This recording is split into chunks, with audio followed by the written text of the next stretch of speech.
Hello, हाय, नमस्ते सर्वांना. श्री स्वामी समर्थ. कशा आहात सर्वजण? मस्त ना, मजेतच असाल. चला तर मग आज तुम्हाला गावरान पद्धतीचे आपण चिंगळ्याचे मासे असतात ना, त्याचं कालवण बनवणार आहे. त्यामुळे व्हिडिओ स्किप न करता संपूर्ण पहा. बघा, मस्त असे फ्रेश असे मासे आणलेले आहेत. आताच आम्ही जे पाहुण्यांना पाहायला गेलो होतो ना, तिथून कुंभच्या नदीवरून आम्ही हे फ्रेश असे तिथे विकायला आले होते. तिथून तुमच्या दाजीने घेतलेले आहेत. बघा, आता मी ह्याचे स्वच्छ करून घेते. तुम्हाला दाखवते ही स्वच्छ कसे करायचे आहेत ते. कोणाला माहीत नसेल तर बघा, डोक्याचा बाजूकडचा असतो ना, थोडासा कट करून घ्यायचा आहे आणि तो असा कट केला ना की त्याच्यातली पोटातली घाण आपोआप निघते सगळी व्यवस्थित. आणि फ्रेश मासे असल्यामुळे काही मासे साफ करायलाही दमवत नाहीत. छान असे पटकन मासे फ्राय होतात. आणि तुमच्याकडे या माशांना काय बोलतात तेही मला कमेंटमध्ये नक्की सांगा.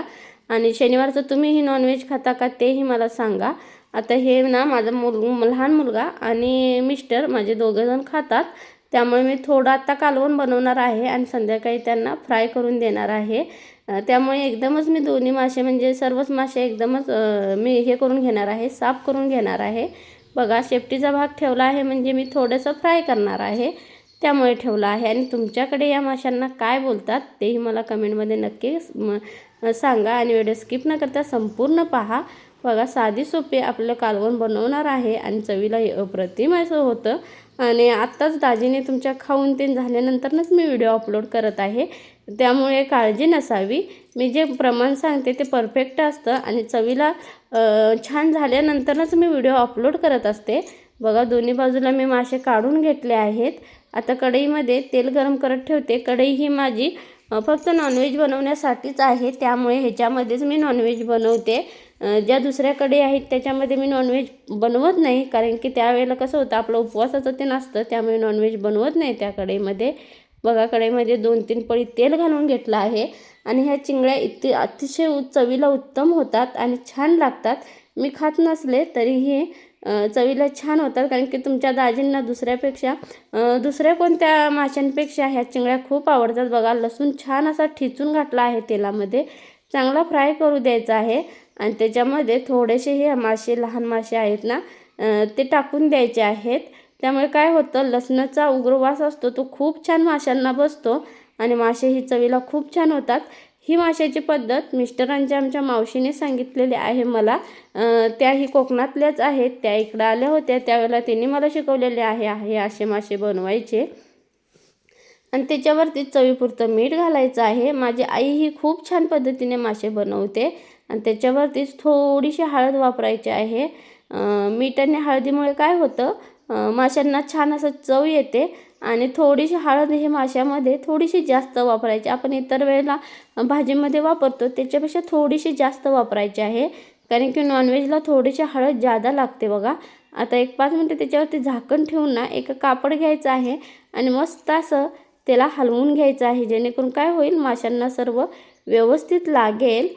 त्यामुळे मी असं मस्त असं हलवून घेते. बघा, आणि बघू शकताय आता तुम्ही, मी माशावरचं ताटही काढते. बघू शकताय तुम्ही किती छान असं माशांना तेल आणि मीठ बसलं आहे.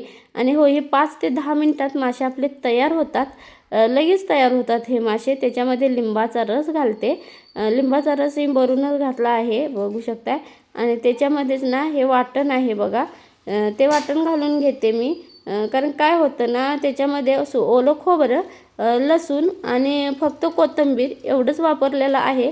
बाकी कोणताही मसाला वापरला नाही आहे मी. त्यामुळे तो थोडासा मसाला घालून घेतला आहे त्याच्यामध्येच आता आपण चवीपुरते ना लाल तिखट घालायचं आहे. लाल तिखट तुमच्याकडे जर बेडगी लाल तिखट असेल तरी चालतं, किंवा काश्मीरी लाल तिखट वापरला तरीही चालतं. परंतु थोडंसं लाल तिखट आपलं तिखट असावं, कारण की माशांना ना थोडासा तिखटपणा लागतो, त्यावेळेलाच मासे किंवा कोणतंही नॉनव्हेज चवीला होतं. बघा, त्यामुळे मी 3 चमचे माझे घरगुती लाल तिखट आहे ना, ते 3 चमचे टाकून दिलेलं आहे ह्याच्यामध्ये.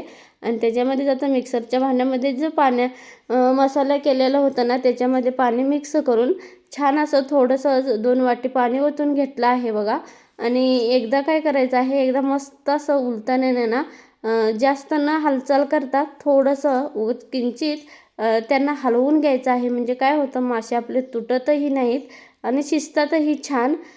त्यामुळे फक्त असे छान हे करून घ्यायचे आहेत, हलवून घ्यायचे आहेत मासे. म्हणजे कसं होतं, जास्त तुटतही नाहीत आपले मासे आणि चवीलाही छान होतात. आणि एक उकळी काढून घ्यायची आहे. बघा असं मी कसं हलवते तुम्ही बघू शकताय. मी पळी घेतलेली नाही आहे, लहान उलतानं घेतला आहे. पळीने काय होतं, कालवण आपलं एका जागी राहतं. बघा त्याच्यामध्येच आमसूल घालायचं आहे. आमसुलाने तरी माशाला चव अप्रतिम येते. आणि मासा म्हटलं तर आमसूल हे घातलंच पाहिजे त्याच्यामध्ये. बघा आता तुम्ही बघू शकता, एक 5 मिनटं मी झाकण देऊन आपले मासे शिजवून घेते. बघा छान असे आपले मासे शिजलेले आहेत. चला तर मग रेसिपी आवडली तर चॅनलला लाईक शेअर सबस्क्राईब नक्की करा.